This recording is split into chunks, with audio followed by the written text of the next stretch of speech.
Hi there, this is Mrs. G again. Samahan niyo naman ako magluto ngayon ng papaya with coconut milk. Una pa lang, epic fail na yung nangyari.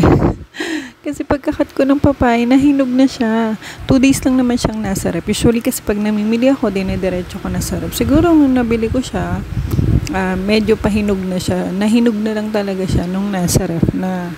So wala akong no choice, kaya bumili ako ng bago kasi ready na yung mga ingredients ko dito sa recipe na to.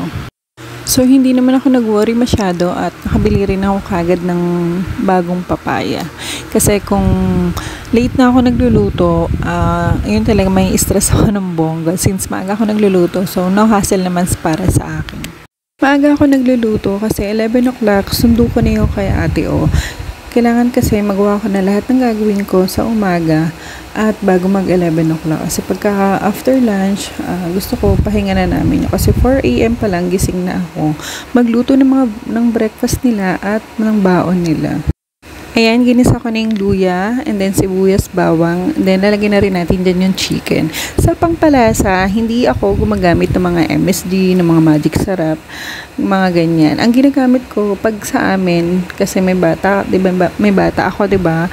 So, ang ginagamit ko lang talaga is fish sauce, salt, and then nag-cubes din naman ako, pero bihira lang. Kapag kailangan lang dun sa ulam na niluluto ko talaga. Pero yung mga ganitong gisa, yung mga ganitong normal na luto lang, wala talaga itong masyadong pampalasa.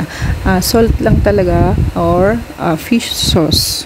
Pag sa order ko naman sa mga food tray, hindi rin naman ako gumagamit ng mga gano'n, yung MSG, magic sarap. Usually, ang ginagamit ko is yung mga Knorr cubes kasi mas okay yun gamitin kaysa sa mga gano'n. Tsaka mas malasa rin naman talagang gamitin yung mga Knorr cubes. So, ayan, nilagay ko na pala dyan yung coconut milk na nabili ko sa public market. Ang ginagamit ko sa mga ganitong luto ko everyday, kapag may mga ganitong kailangan ng coconut milk, yung sa public market yung binibili ko. Pero pag sa mga order ko, like yung kaldereta, ang ginagamit ko din is yung nasakan kasi para hindi siya madaling mapanis. Let's say, yung kaldereta, itatravel pa yun ng nag-order kung saan man nila dadalhin yun. Hindi siya kaagad mapapanis kasi nga, nasakan naman yung ginamit ko na coconut milk. So, ayan na, naluto na ang ating papaya with coconut milk and may partner din niya na isda. Hindi ko na lang siya sinama sa video. So, thank you for watching, guys!